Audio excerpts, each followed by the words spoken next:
nga nakela do na minute na komi Saint Thomas poso Pilato asukola maboko na liwa ya Yesu na boyi ngambo mwana moto ngai na boyi ngambo na boyi ndengambo ngai yo nasukola nga maboko na makambo liwa ya Yesu do so boboma Jésus lokwa boponi Barabas boboma Yesu bino moko sans pas paroles ngai ka Saint Thomas Mon va déclarer que Sarah Solo va déclarer héritier. Ce qui mairie va déclarer héritier. Mais Sarah Solo peut m'attaquer dans le podium. Ce que moi, peut-être, ce que je me déclarer Sarah Solo comme son kanda. Parce que moi, je suis kanda wenge, mais papa m'a déclaré, je tata. Mais maintenant, on déclaré Blaise Boula. Vous voyez pas Botama qui joue. Donc, héritier va Botama ma passe. Ce qu'on a expliqué par Golo Aboé. On a eu Jésus de Nias. Ferregola. On a eu pas paroles. Saint Thomas. Buka Mona, Buka Kwikila. Lelo na komi Poso Pilato. Oyo alonga likambo na liwa ya Yesu.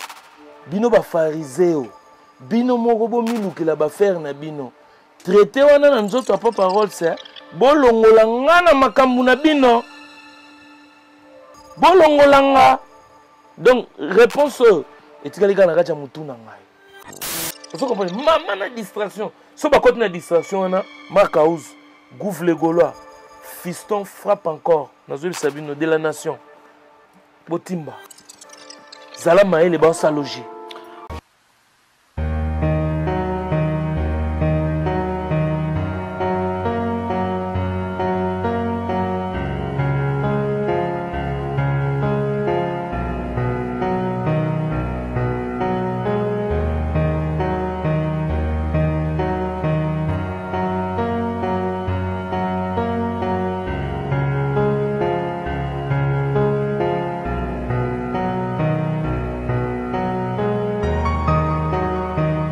Bonjour fidèles internautes, soyez le bienvenu dans votre émission sur la vérité qui se tourne à Saint-Denis, non loin des Stades de France. Mais nous sommes suivis partout dans le monde à travers les réseaux sociaux. Merci de la confiance sur vos PCBiso, merci de nombre de partages dans l'avance, merci de vos reproches, de vos conseils, vos PCBiso, de vos Fox, vos PCBiso. Na ina de mentir, vidéo mo ezo circuler na ba Facebook, na ba réseaux sociaux, na image, na photo, na vidéo na nga ni genyema, na lati chemise pe pembe, ni na lati oyo vidéo mo ça date de 2 ans passés. Et ça vidéo à l'élo, ça vidéo ça date de 2 ans passés, et ça vidéo à kala, mais batu bede bazo benga, ba Jimmy Chimanga bazo benga, migeme yo to ebe osuna makambo wana te, ya ko luba makambo fe rigula na TV, ya ko luba makambo musicien na TV, mais ça date vidéo na ba de retour ba na biso na mokolo lelo, ça date de 2 ans passés, to changer concept, to comment na fauteuil jaune, masolo tige, to tira ngo souté pour na ya ko luba makambo musique, pour na ko luba makambo musicien. Pour nos artistes donc vidéo na eza yakala même ngamoko na supprimer yango na chaîne YouTube nanga vu que boyebi que ba fanatique à gauche na ba fanatique à droite bazara na ba guerre na bango bazo utiliser vidéo nanga mais eza vidéo yakala désolé na bato ba ébakité to informer bino que eza vidéo yakala eza vidéo ya sikate migeni ma oyo bozomo na lelo to changer makambo tout to komona ba fauteuil genre ba petit bazoya ma petit bazar, donc concept est changé, idéologie peut changer. Donc, on a 2022, ça date de 2 ans passés, c'est-à-dire il y a 2020. Merci de comprendre biso pour nous battre dans la vidéo, mais il y a un clash, non, c'est dépassé, tout à lobby. Tout ça n'a pas parole, ce n'est pas rabino, moko ya batu ya maele ya mboko na biso, moko ya batu basala ba analyse auto meka ko analysera, makamoto les surtout na makambo itali musique na biso.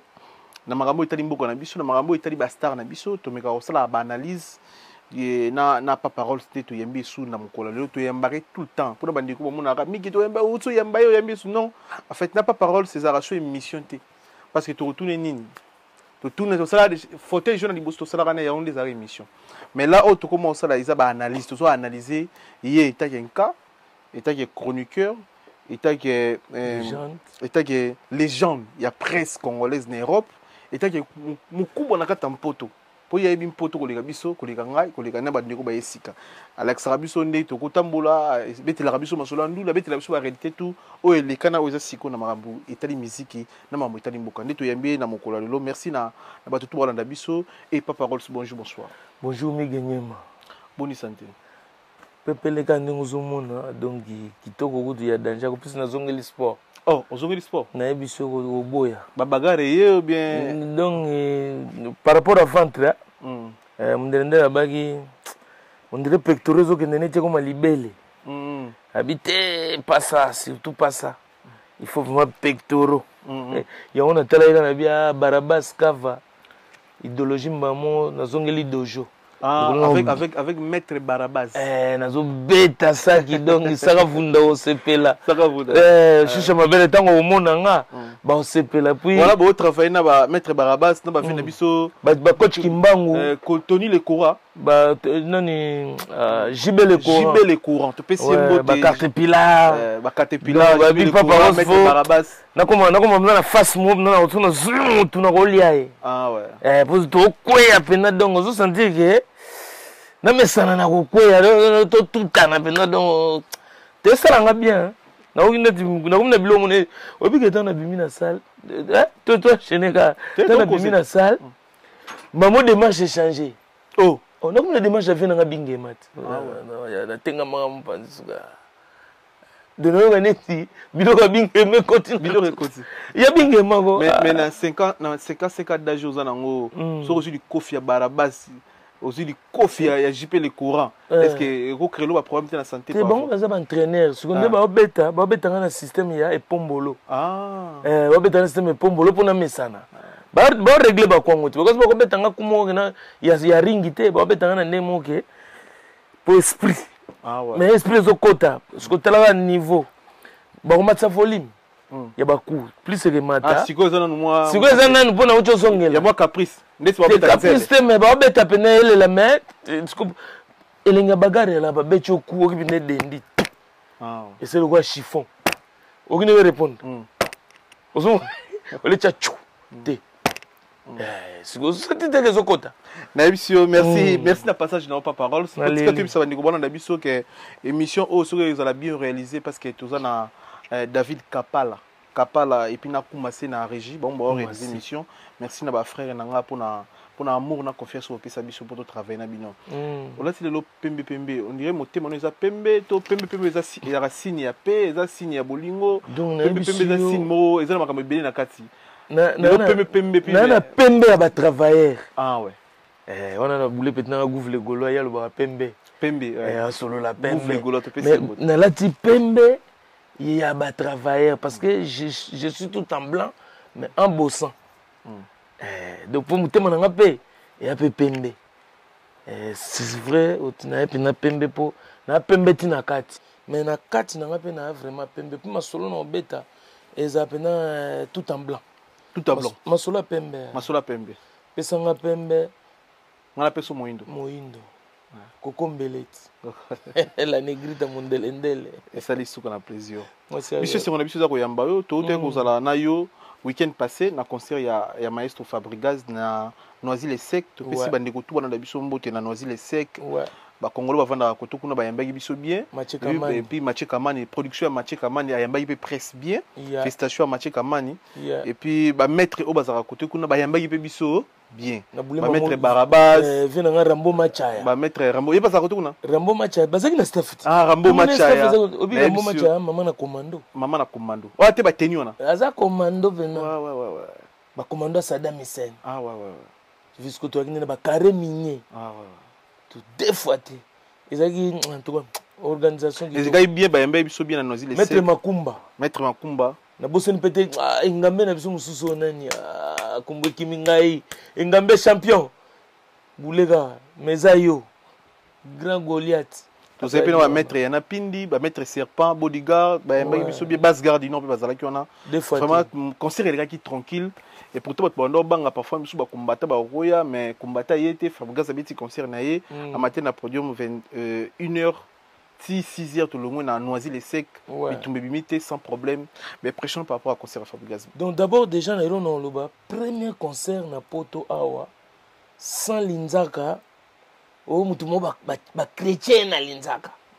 Donc elakisi pena ke musala o tosalaki ya conscientiser peuple congolais et fouti makambo nango. Donc ba coopérant o balinga basa neti basali image ya bato babundela mboka o ekomaki coopération na bango bazwaki zéro et puis ba comprendre que ça ne sert plus à rien. Puis bana ya poto bana mikili bana cité bamoni que non, nous on fait nos coopérations, on bicrave nos trucs tranquilles, personne ne peut nous emmerder. Allez faire vos affaires, nous on est là, on contrôle. Bana mikili baloba ibena non toko samaki trop. De cette fois-ci photo tikanan vena culture na biso et reconquérir. Et les résultats étaient là, fabrication momoni, ba mise ba kima ba ye, pour ceux ba mise ba kima ki à cause ya ba coopérant. Tango lo ba coopérant mo précision ebika lingala ba yaki. Ba coopérant eza ba tumiso ba yoka ngoti. Ba coopérant eza bato ba ne ba banda kosa ke ba bundela mboka, ba koma biso ba combattant mais en vérité ba zaki nde ba coopérant. Parce que on ba combattant te.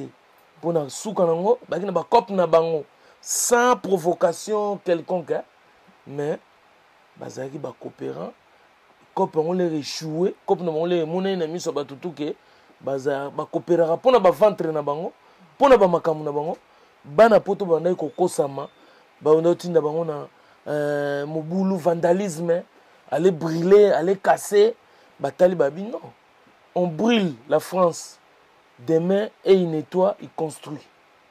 Nous on tue notre culture, on tue nos frères, on tue nos musiciens. Parce que c'est pas si on tue les gens à l'Est, mais et aussi tuer les business des autres.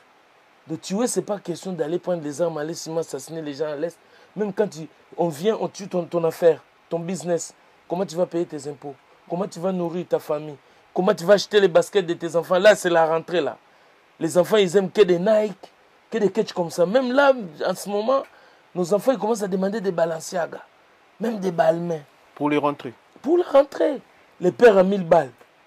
Comment tu fais? L'enfant, si tu ne donnes pas les baskets des Nike, des Air Max, des Jordan, l'enfant, il va commencer à bicrave dans les coins. Après, les gens, ils disent, oh non, musique à Sabana. Mais non. Il faut trouver de l'argent pour acheter des trucs aux enfants. Ce n'est pas que l'argent des CAF.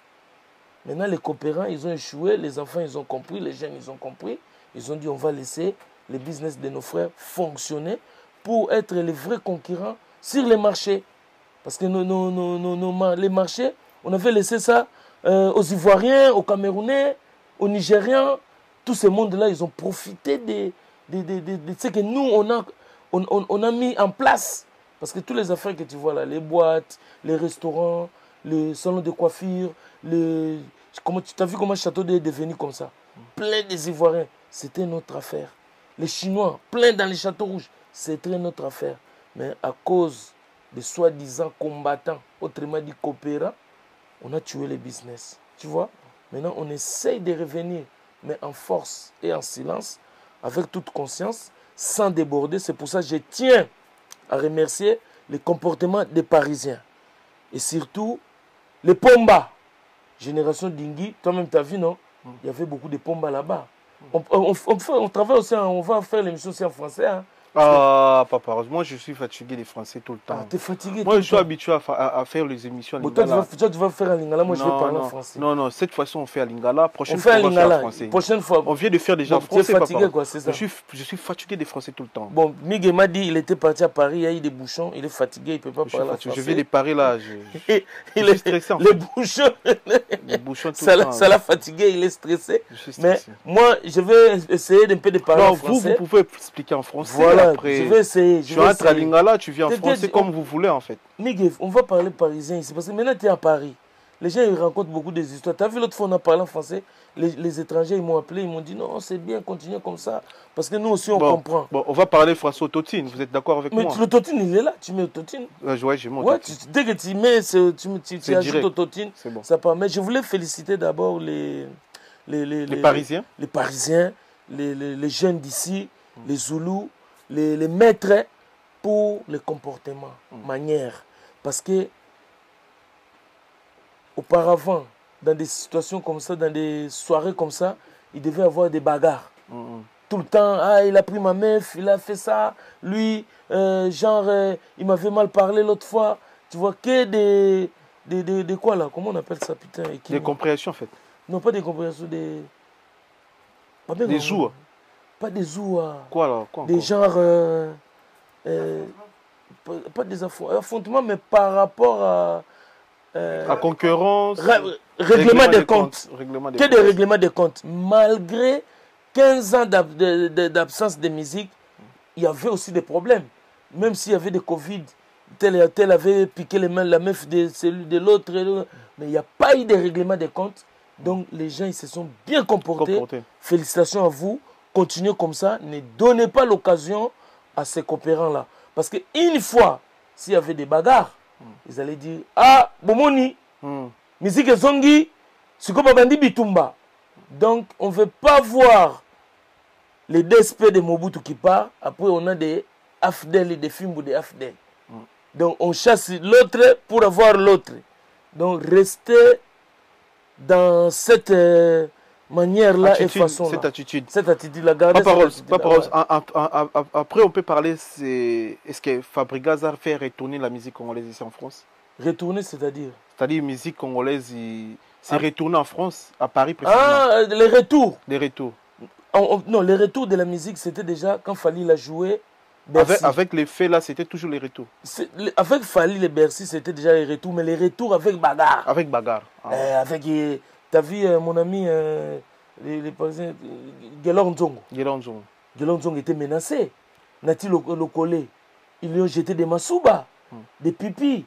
Ken Piana, ils lui ont fait peur à tel point que Ken Piana, il a fallu faire des crises cardiaques. Frank Stemman, il a été tabassé à la gare. Papimbo Mafoui, il est entré dans un restaurant.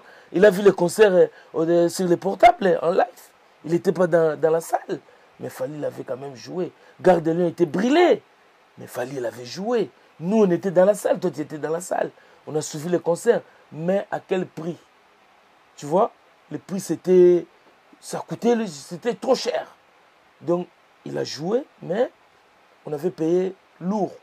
Mais maintenant, avec Fabregas, je dis bien, pas un linzaka. Oh, mutumo ba dio takiye. Oh, tangwayaki, ba bendake perique. Oh, ba yibiye biye. Oh, ba botake linette. Donc, les gars, les Pomba des poteaux, les Barabas Kava, ils étaient là, les Jubé, les Coran et son équipe, les Rambo Machaya, tous ces mondes-là, ils ont géré. Et dans tous les coins, il y avait des Zoulous, quoi. Voilà. Papa, il y a quelle différence entre les concerts de Fally et de Fabregas? La seule différence, c'est la grandeur de la salle. Fally, lui, il a joué à Bercy, Accor Arena Bercy, ancien Bercy, Accor Arena Hôtel, c'est ça. Et Fabregas, il a joué dans une petite salle conviviale, tu vois. Et la différence, c'est peut-être des salles. Et celui de Fabregas, il n'y a pas eu de bagarre, il n'y a pas eu de tiraillement. Mais celui de Fally, c'est comme je viens de le dire, il y a eu beaucoup de dégâts. Et voilà. C'est ça la 720, mais ça reste toujours dans le cadre du retour du concert en Europe, en fait. Voilà. Et voilà, c'est ça. Fabregas, les fanatiques de... Non, François Totini, papa n'a continué en lingala. J'allais bien. Hein. Mais j'allais bien, mais moi, mes questions là, je voulais poser ça en lingala, s'il vous plaît. Parce que j'ai beaucoup de questions à poser. Ouais, je voulais pas hésiter à mes questions, s'il vous plaît. Ouais, non, vas-y. Je rentre à lingala et puis on va retourner en français. Il n'y a pas de souci. Quel on a lingala? Fabregas na concert na ningo yo santa qui est chroniqueur, qui est son excellence. Ouais. Il y a chronique na biso pas paroles. Azaki na communication na ba fanatique na Fabregas. En tout cas, Fabregas, je profite, c'est l'occasion. Solo la vérité pour te dire, pour présenter toutes mes félicitations. Félicitations Fabro, vu tout ce que Oya Sibir. Tu vois, moi, j'ai fait des émissions pour parler la fuite des musiciens de Fabregas quand ils sont arrivés à Lyon. Tu vois, j'ai expliqué. J'ai parlé de Fabregas quand il est arrivé pour le concert de Lyon. Comment les musiciens étaient partis, l'organisation.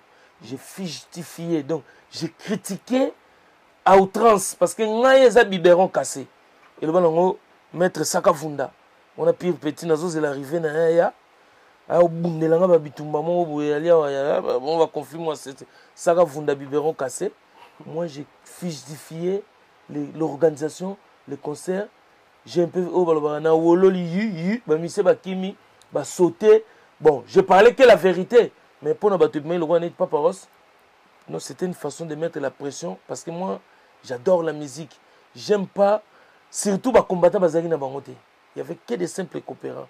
Ba mangungwa mikemke et sali ke organisation zaki bien te ba mise ba kimaki. Et na moni nenga ken thèse ba mise ba kimi. Mais à chaque fois Fabregas même quand il est resté avec 3 personnes, il jouait quand même ses concerts. J'ai vu aux États-Unis comment il a fait les tournées américaines. J'ai dit félicitations. Il est arrivé en France, il a récupéré ses musiciens, même s'ils n'étaient pas au grand complet comme ils sont arrivés à l'époque des Grilles de Lyon, quand ils sont arrivés à 23. Mais il a fait un concert et c'est là où j'ai dit, l'artiste doit être complet.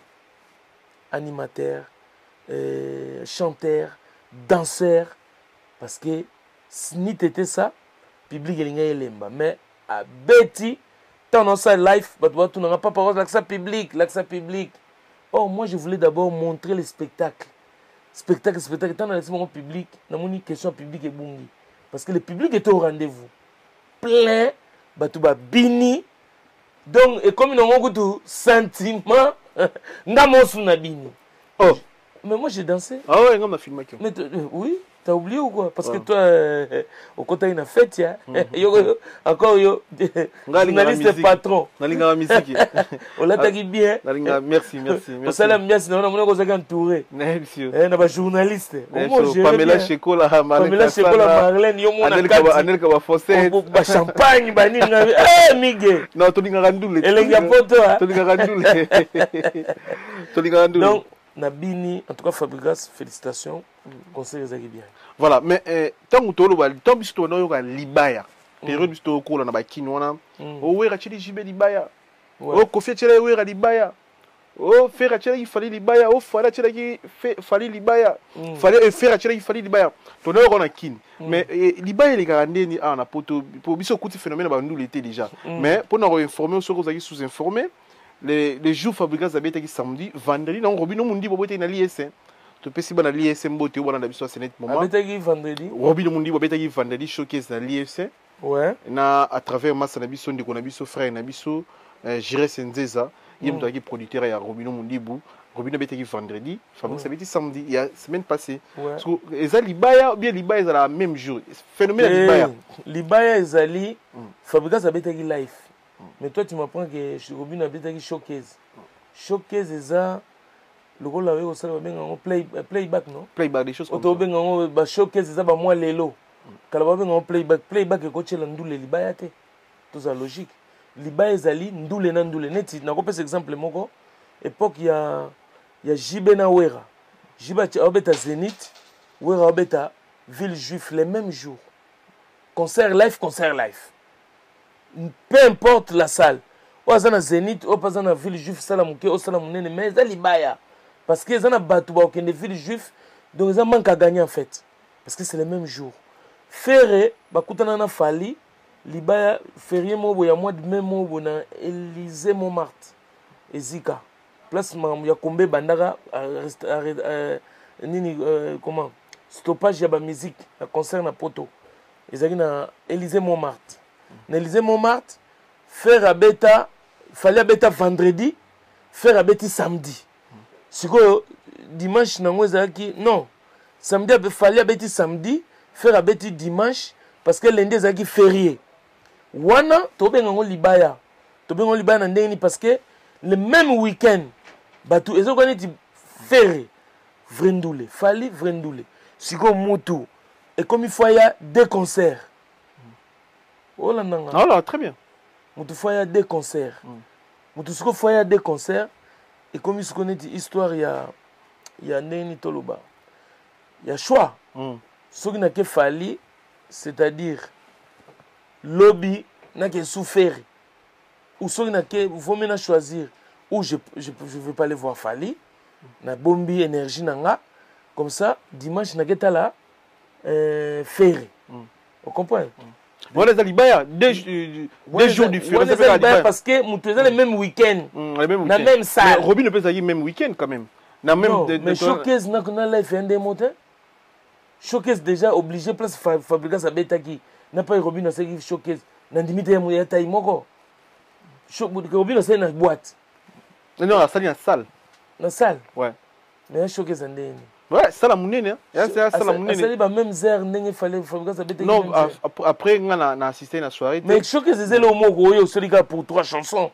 Ou 4 bini biloko après c'est bon que ça s'appelle Showcase. Après boîte et zongi et bandi na ole mususu nzembo ya kofi kuku ko banzanga na tonte posinama basongele mon kofi basongele mon lopele avant yo beta babinaki na mo biloko mususu mais oya fabriquer c'est ça que musique monte zo beta les babandi ka tende don après fabriquer ça bandi si ça a rien à voir peut-être on va changer ba donner moi Showcase na life bochango kebe libaya te wana libaya wana na ebi yango te wana komi kanzaku pas parole polémique na musique na monsieur Baksani c'est là yondo telle idéologie il y a une musique sans polémique musique elali yo kiteke mutabeti Showcase na mutabeti life ba olukilango libaya c'est déjà polémique et ko alimenter pe masolo donc sans polémique na ndule na biso down musique ezali mais polémique on fait za ndeni polémique on fait za ya il y a tirer ba balle réelle et tout polémique za la musique kana pour l'autre fois tu expliquer on fait ça là tu dis yango les sauce na quatre ingrédients c'est rappelé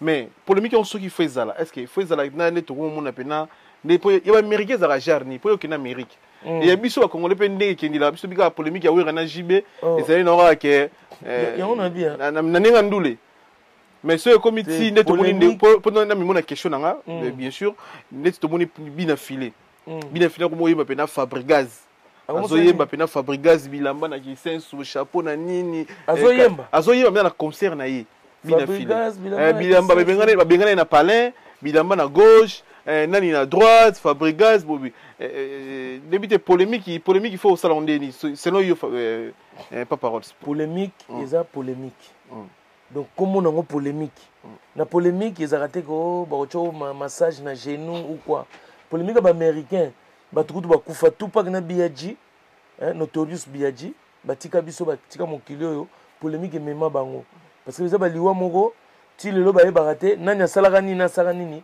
polémique donc polémique eza bongo na polémique batu bayembaka ba n'importe quoi mais polémique faut ezala mais yo muto sa polémique façon yo zo salela ngo bako définir yo mutu na polémique na yo zo sala na pe na sala polémique na ba journaliste musuti mais okomona ngate na sa nous avons solo polémique oh momi na yo na zoye yo nengo zana neti pecho azui momi onani yo momi a Kenya West pecho kone Kardashian baso bomana na Kenya West basa ba polémique Joana solo banine edi yo na minicho ngala wala na zo boko lelo bana ndenge leo après ko boko la bana na père ba biberon ba nini laisse-moi aller au dodo après na la na mère na bango mais ça voilà ba suko la polémique mais c'est polémique mais ce que c'est polémique ngo donc oh ce que comme ya kibombanda ya modelo mutu muso koloba polémique na yake na ona ni ah momi ono zwaka nga mutazaka momi na ngali boso donc polémique ezaka la polémique en fait ezala on a limite eza polémique eza sans limite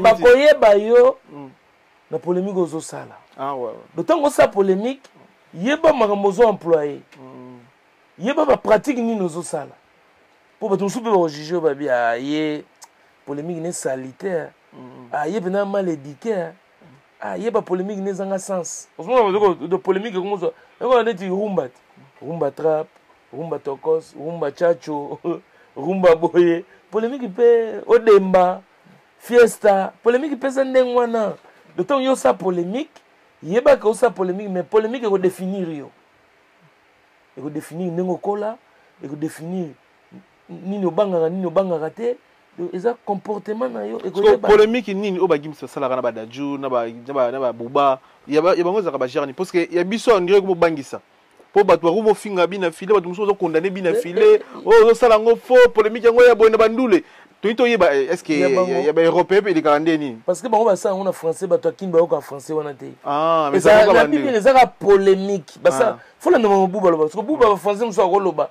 mutakisha sa yo ko nde français buba to François Gims. Mais sauf que bon ça polémique ba riche.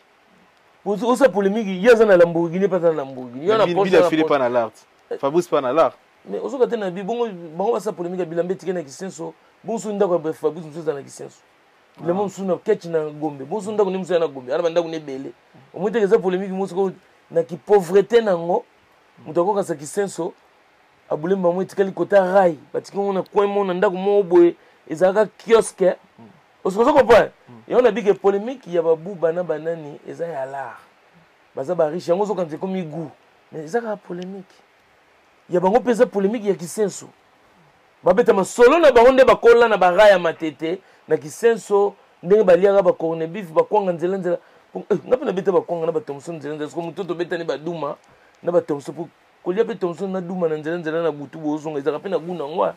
Parce que so mutana to bandi polémique. Babeta ma solo ba duma wana. Au lieu de ni kwanga na Thomson ata mo. On a moulili go. Ah. Mais bon zonde. Kwanga na Thomson pe na bon. On ni ga ya surtout bito ndo zela e ou mais la pas fumule on pas. Thomson to beta to ken. Ti pale. Te côté to die. E makambuti. Benga ngo fils de route. Yo sala ngote. Ngami nguba. Surtout bata polémique nguba na kwanga na Thomson. C'est grave Thomson na kwanga ole. Eh yango na pena n'expliquer ce que c'est vite fait. Mais ngam no expliquer ngoti. Parce que soki mutu wana oyo to beta na eduma na Thomson nzela bato bele parce yo soki yo kyongo situki me bato bele babi ah papa ose afungoli loko monga pe na sala ngo yo lia no ngubo tena poche. Olo tena papier te. Parce que nguba yo na poto yo so changuba na poche. Papa Rolls. Non, tu as poche. Ah, Papa Rolls. Pour la dernière fille à Wengi Zanani. Parce que l'autre, on a polémique. Ils ont circulé. Nathalie Didier Lacoste, il y a des fois, il y a côté Richie, il y a le Richie, dernière fils. Petit Nabiso, on a bêté na Wengi, a bêté na Wenzo, mais à la dernière fille, il va passer pour voir votre ticket Richie. Dans mon IP, Kouloutou JDT, on a passé Mouté à Jakim. Il n'est pas à confirmer Richie, dernière fils. Mais côté affairé, ils ont dérangé, on dirait. Pour la marque à on dirait qu'ils n'étaient pas au fin d'affaires, ils n'étaient pas na héritier qui a sa dernière fils. Marque à sa émission, on a clashé, même héritier a clashé, même Lacoste. Pour la marque à dernière fils, c'est Ferrigoula. Musicalement parlant, il y a la musique. Pour la yoni, on a tant alerté, on a n'ingé ouera lobby. Pour la moto te pédi pour ouera lobby. Ouera lobby, dernier fils, héritier Watanabe. JBP derrière lobby, dernier fils, héritier. On dirait, il y a une guerre entre héritier na Ferrigoula. N'en connaît Ferrigoula. Bon, et là, on a ça, surtout les Gaulois. Les Gaulois, beaucoup de distraction. Vous avez compris. Faire l'effet à bêter concert, on a été à Camagnola. On a le banc déjà. Il faut que Ferrigola joue ces concerts-là. Sinon, ça va être la tournée de sa carrière. On a expression mondiale. Mais on a le bagi boy. Ferré. Il faut un concert, il y a Camagnola. Pourquoi? Parce que avant même concert, il y avait des gens qui disaient faire à Betana Wengete à 4x4. Et pourtant, tout le monde a fait, tout le monde a image. À Emba, tout le monde a fait na Maman Gebi. À Boaka. Mais, tout babina, tant faire à Boaka. Les gens na TV, babi que faire à Betate. Pourquoi? Parce que, à Tikala, Koyemba disquette. Mais le coup la Wenge, Amadou Djabi, le grand producteur, où il y a Betsaki Bango, na réconciliation. Après 25 ans de la séparation, oui, 25 ans. à Sangisi Bango, on a une occasion de faire ça dans le stade. Et comme qui observe tout le monde qui, mais selon il y a numéro de coup arrestation. Vous comprenez? Et commis. Si quoi, kuna na sima, héritier Matina podium. On a Sarah Solo. Jibena Ouera va confirmer héritier, moi na Souka. Le dernier fils. Si on va dans l'Ingala, peut-être qu'il y a une complication. Mais le quoi, moi na Souka, donc c'est-à-dire reconnaître héritier, nous avons reconnaître la mairie. Mais quand on a tali la nenga elisu nanga, ya otala, na zomo na neti, moi na moi va déclarer Sarah Solo, va déclarer héritier. Ceux qui mairie va déclarer héritier, mais Sarah Solo peut mataki na podium.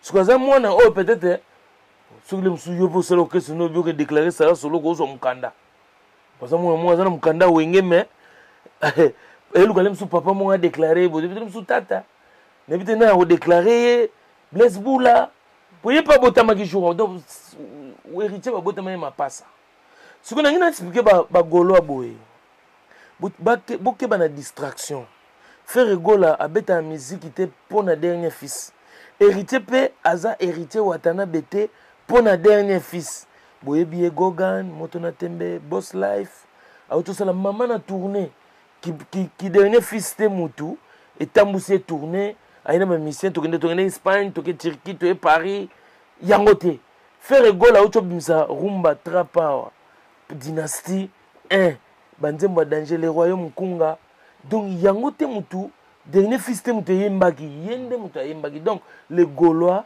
sortaient dans cette distraction pour keba zala maele ba sa loger wana liloba ya frère Egola zala maele ba sa loger siko na nini eza na kati wana ba parents so bakabwani yo mona babotaki okomi na 10 ans 15 ans 25 ans ba parents bazongi mama zuni no ménopause te mama za wenge ba parents les 4 administrateurs jibena wera mi tout train baye ba teli susu duku ba botisi wenge ba boti bana mususu donc est-ce que yo mwana ozana droit yebisa papa onde nini obotelinga susu leki donc on est comme ba caprice ya mwana o ba boteli eleki o ba tu ya fere ba osala ba Gaulois eza caprice ya mwana oyo leki aye me ibete yo komi mukolo ezalaka mwana oyo atikela muninga libele ya ba mama na bagara amona ba mema ye nanu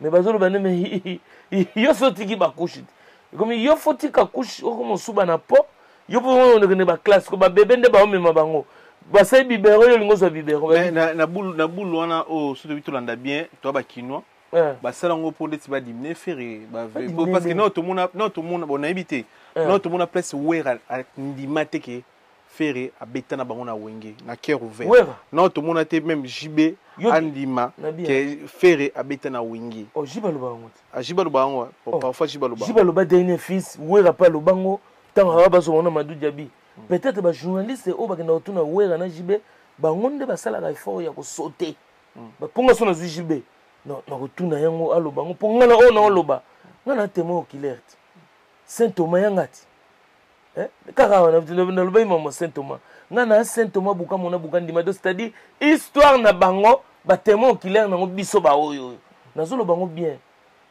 frère Egola azaki mwana suka le wenge epanzani wenge zongani mama na tata bazongani bolingo zongi bolingo zongi baboti mwana mususu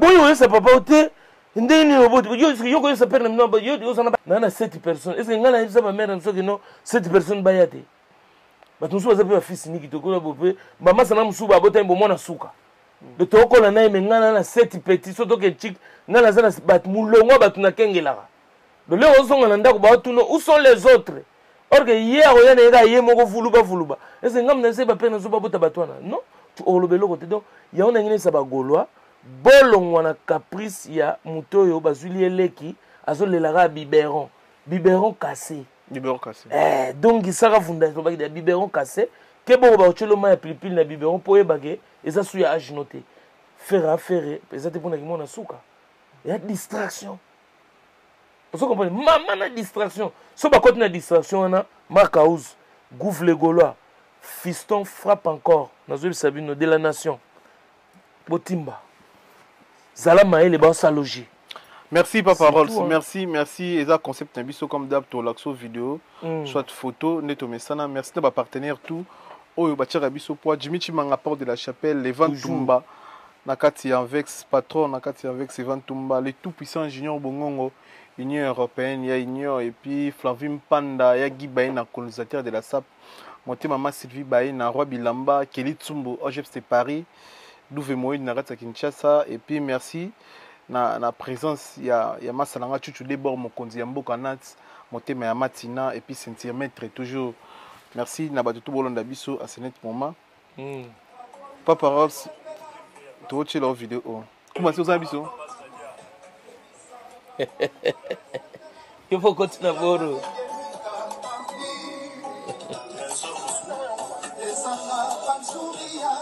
Na bandi non. Ouais.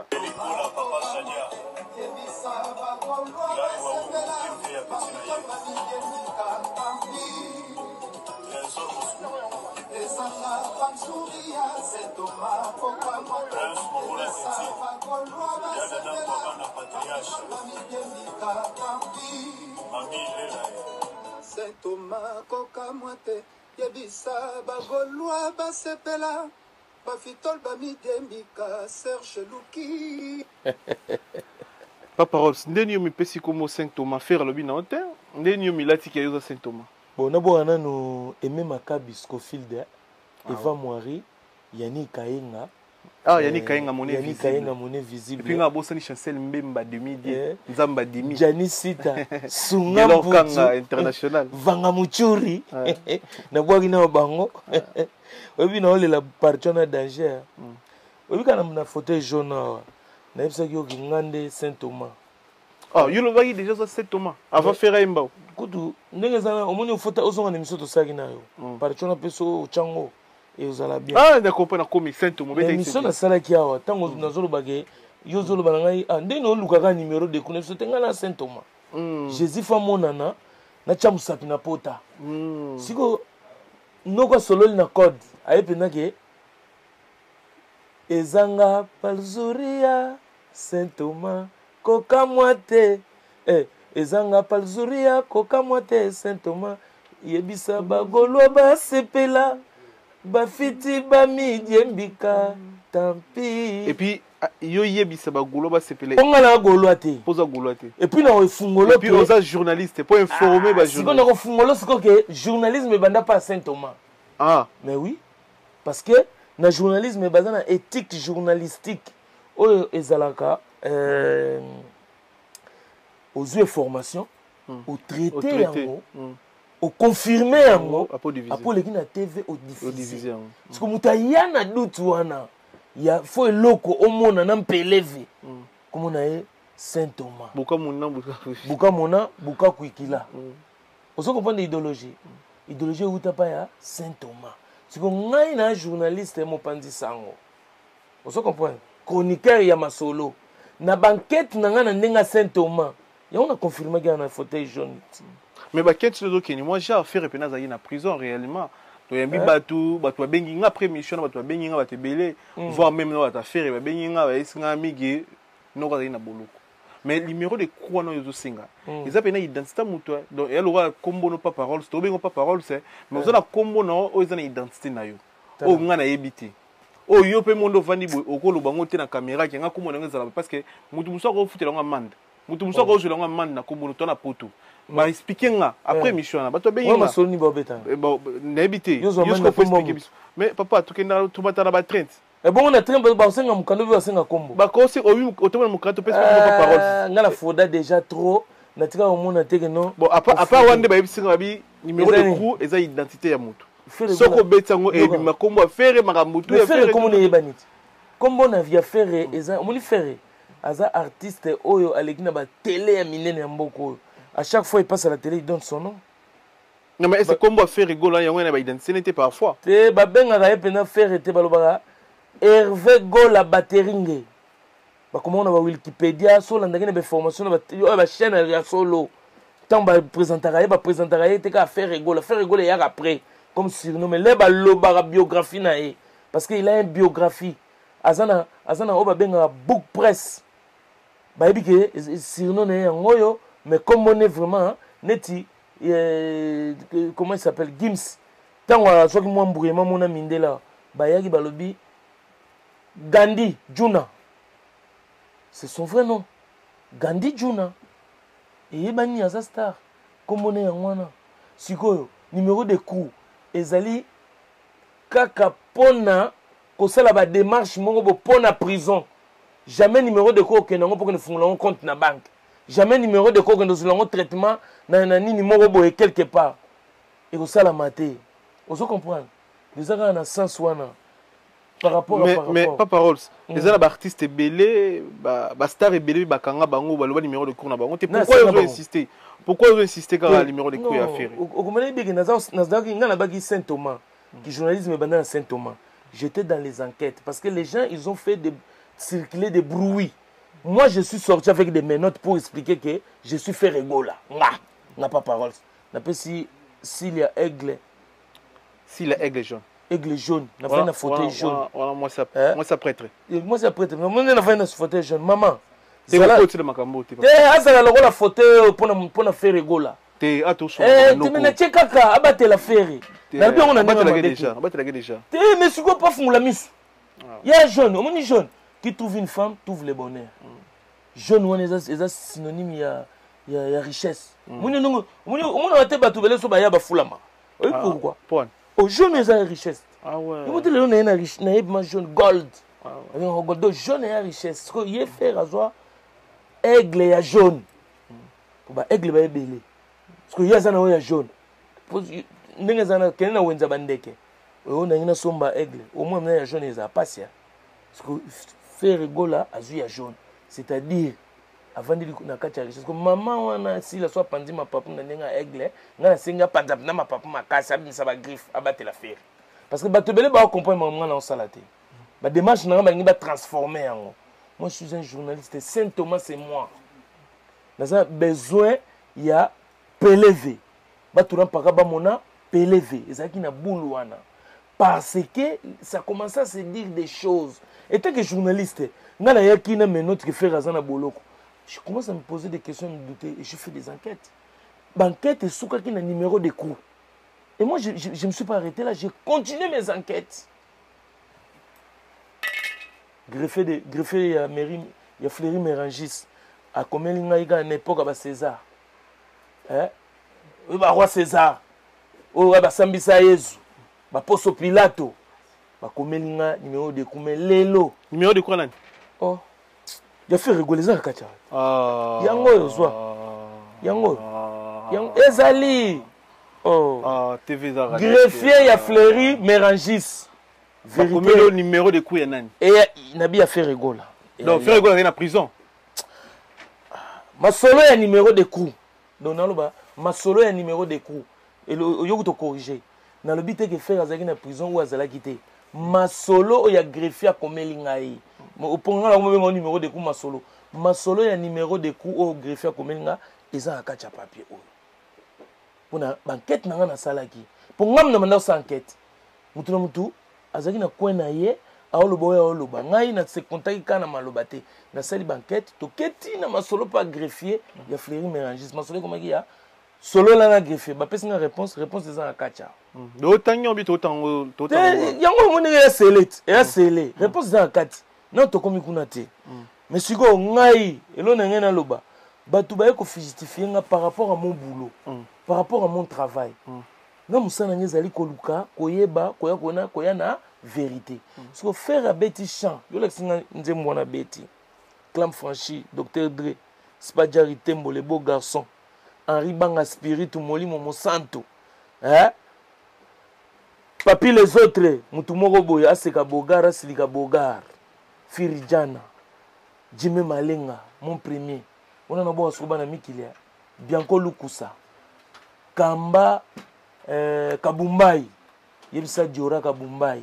Bana mai tu ya mikili testa rosta nani testa rosa na bulesu nani mutu nani michuri éclairer Feve Malala bagotie Kampila ngai naza luka vérité na masolo on se comprend mais batu benga bakotsa ngona désordre mo boba mais ngona bandenge moko boye ya omoni na bi na landela yi masolo ti pas greffier ya Fleury Mérangis na zu ba réponse nanga ba réponse eza yangai ya omoni eza scellé n'époque ba César mais le quoi faire rigoler moi leki à comprendre que nga nazali Saint Thomas a confirmer on nzembo o batu bazolinga ba bouder lelo o eza yote ne jozo banangani keza ni nezola sakezanga mais au moins que mamba faire ba pharisé au bakoti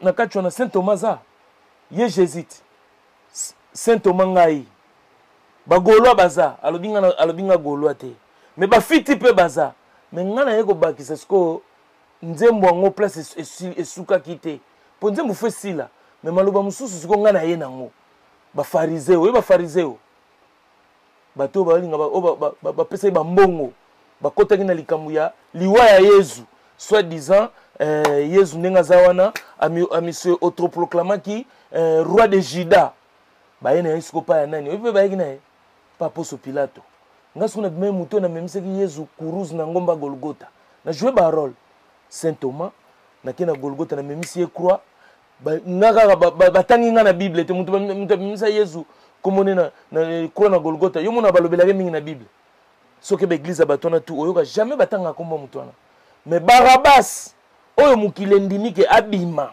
baboma Yesu oyoka ba répétera Barabas Juda ateka Yesu na makuta misatu oyoki makambo ba nzembo petit moyen na nzembo $300 misi problème makuta misa 300 wana e matika pona to ya fachi na ndenga kini makuta wana tango mato fachi mati na dollar o kabila tigila kiye e sali vimbovi $300 mais to na 3 Juda premier ministre okio ba CG Botoko soki Pichu Botoko CG Polo o ba tona ba bimina rôle ba Juda ndona siko histoire ya Yesu pour comprendre bien ba bimina rôle ba Juda sikoyo muyibi mususu aomatana Yesu ba kende na ye na paradis moko azo chaka bazizani ba désordre siko ngai na ferango loko ba fariseo bakoti kuma se bashanga zandeni okoyelanga mai yelanga na mai po ngapena na makambo yo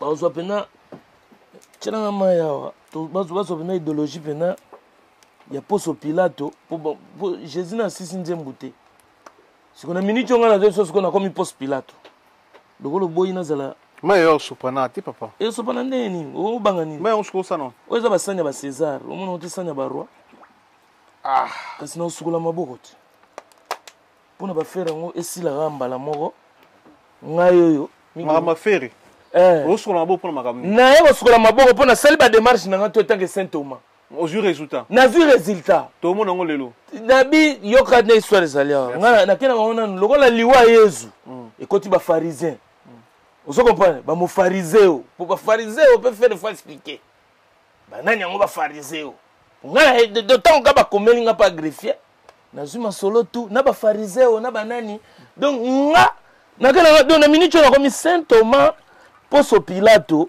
asukola maboko na liwa ya Yesu na boyi ngambo nga mwana moto ngai na boyi ngambo na boyi ndengambo ngai yo na sukoli na nga maboko na makambo aliwa Yesu donc so boboma Jésus lokwa boponi Barabas boboma Yesu bino moko sans pas paroles ngai ka Saint Thomas sai musana nga Saint Thomas mais na minute oyo na komi sous Ponce Pilato moni réponse na zoki ya greffier tala te mais faut tanga yo to saki démarche tika makambo na utangi loko te bakeluka ya bango siko o tu ezali na kacha nga na tangaki ezali na kacha mutu na ngai ka nga na mundele mutu toyebi makambo greffier akomaki mais fait tanga ngo te so to ndimandeni bo sa recherche na bino yo ngo koma mu phariseo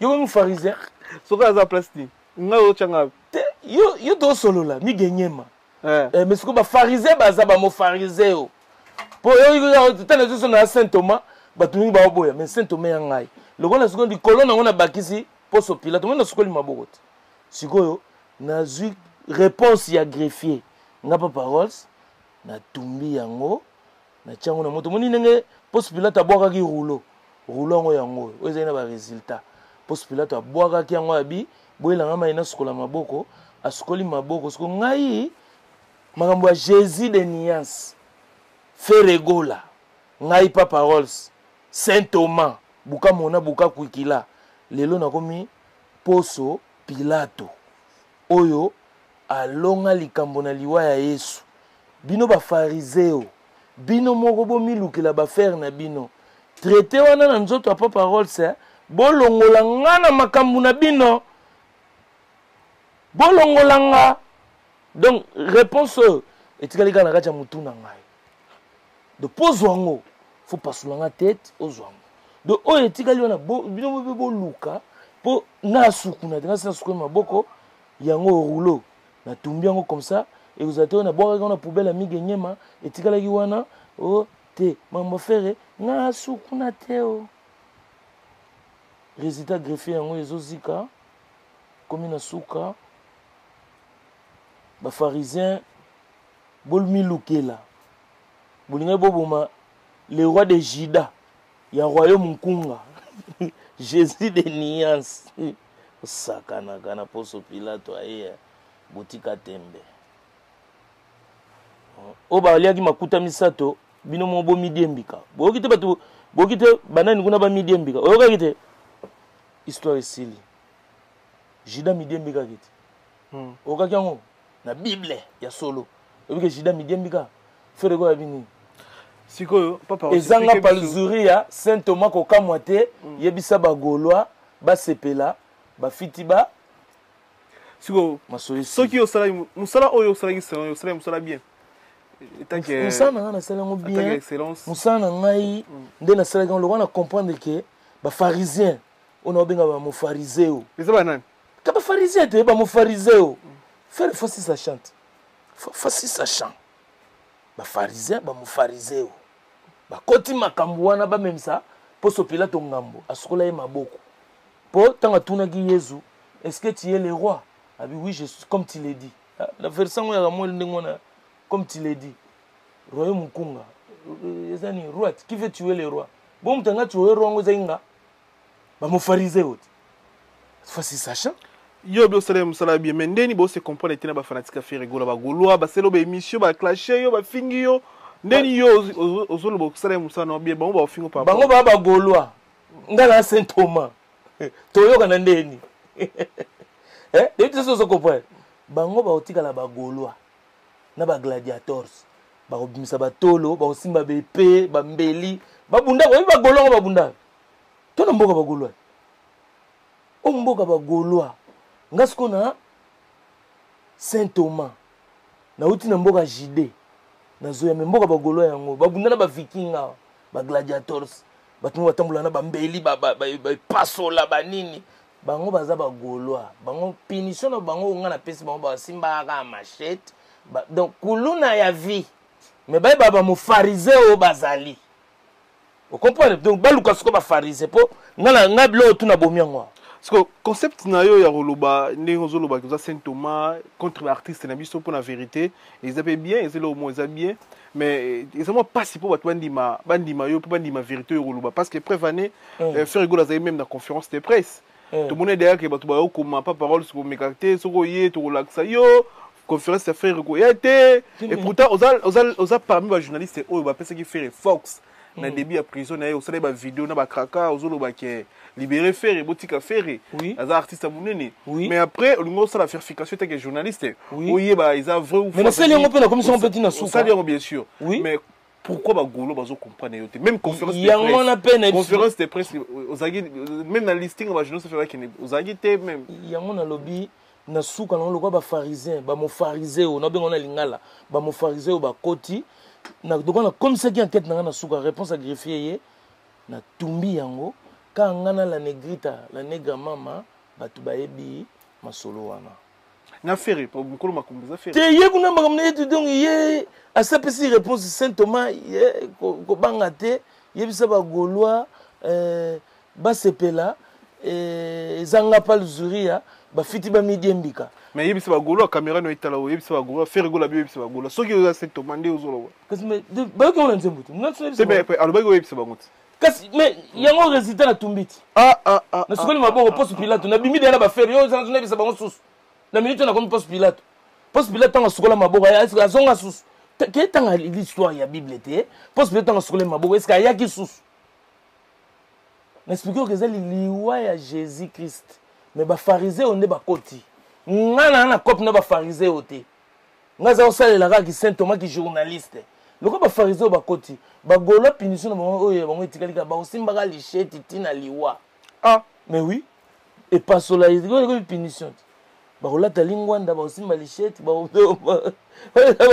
ba golwa fere moi boa ba golwa ba osimba lichette tina suka mais na kopa ba phariseo itake poso Pilato na minute obenganga Saint Thomas poso Pilato légende ba kombo belé po omoni faire gola na ajouter le moko na faire oyo ya mamu ya arrestation faire na kobima na ye nga na salelaki faire un musicien na salelaki babenga pression ajoutée en permanence eza ba note musicale okande na solo la pression ajoutée en permanence eza na ba note musicale profama ya nkamba na Switzerland na pio bambote okamna do ré mi fa sol ente na kibeti kent na kitana do donc na kent wana seconde na ke wana na che pression ajoutée en permanence pour produit na nenga bourse aussi la valeur matielo mo valeur tala mo bondo sabina ya vie mo pa weye vie na tikali tolo pour les mabele mais akutana na numéro de coupe na kumba mais pression ajoutée en permanence c'est ça là que do ré mi fa sol la numéro di cro sona kita sona do a post Pilato na bimi na ke na bourse ko c'est nini mamwe mati coura marché vimbi ezanga palzuria Saint Thomas yebisa bagolwa bakamwa te bakosali ba challenge bani mais faut pas pesa ngande merci bagolwa oh mais bango tout na ba artiste na ba tout le monde me doit de beaucoup de merci moi te nzembo merci longwe parce que merci zako kena ba kolona ngote et comme ma liberté et ma liberté na ngana kakate on comprend ce que j'en de code de ma casse tellement il faut cerveau ne ça la pompage pour comme mangambonga na obeta ça va jamais kete tu moni na tumbi résultat ya greffier pour donc botu na on peut souter bo mi lukela ngokande bo mi lukela moni musique e baby déjà ba lukango ya bango basala ya bango ya bien ya propre ya kingate mais ngande bakangaka ke Saint Thomas et puis prénom Saint Thomas nom de famille Poso Pilato. Merci la passage dans la fauteuil jaune pas parole. OK. Soyez ba to remixer ça pour te clôturer monsieur.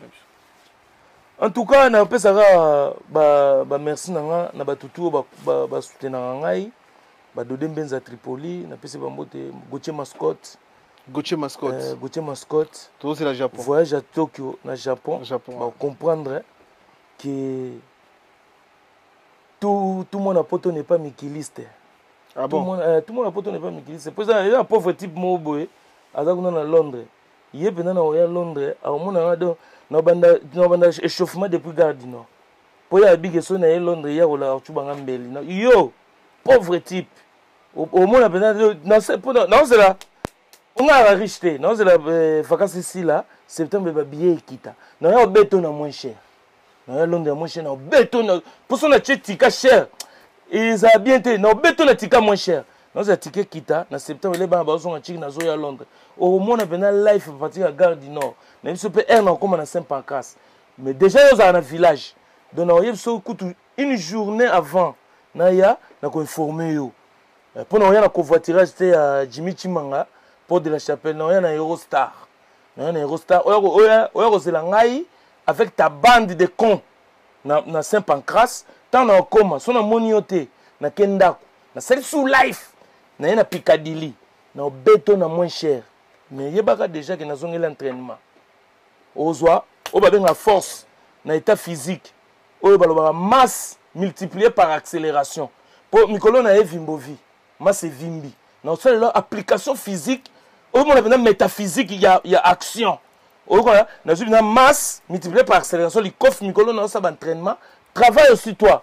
Mon on a mon coussé le roi pique main, mon tout le roi lienzezo lingo bimate. Non, tobolo mon tout on a la bolite. Comme ça on comprendre pour la monnaie boloba trop au moins neti soki ndenge nini poto yo na Angleterre na village moko bonebi te soko za wapi alinga na Paris ozo kantsaki ngana zo mpaka yo ko pakisa ngai obi eloko mo nazala na ngo migenyema donc na pola mais nazala nde na père nde ala raté nazala na somo te ya moto abetanga likofi edenda talaka barabasi bakobeta mpona mesana mais ekomi ya makofi nde te ye fona bote boso ya bote te beti na ngai te tolobi kaka ye fo bote oui abe momino te quand même okozwa bolite moko po comprendre déjà que non bandengo non na yo mais ya bote ngai na otoloba nini amukumble amukumble nalobi bien force égale oyebi formule la force non mon invité oyebi yango te masse multiplié par accélération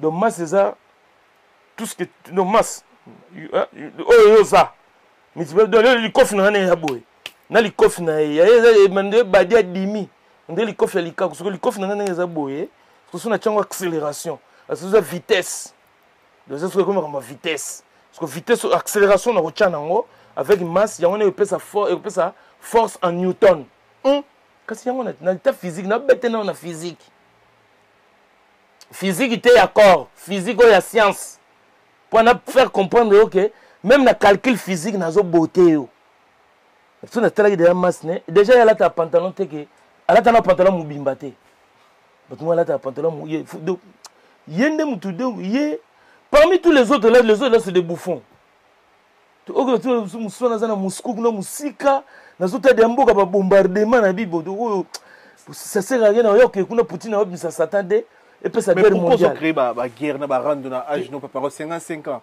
ba guerre na ba rendre petite na 100 ah ve petite na 100 ah donc ngane na raboye âge tellement na 20 o ve petite na 100 luka bata âge na ngai changa na ngai soto to ndemo ngalo to ondike to ba master si yango siko fona beauté pona la que na concentration ba japonais mona longola boroyo et comme on peut ce que le système ya nazo compter concentration na lia trop te concentration na forme et tout yo na ko beto mais na moins cher na ni ko beto cher te ya utikeza cher mikolo ya Londres pour sa vacances na ya tango tike kita moins cher on a beto okutenga moins cher. Merci, Papa Parole, c'est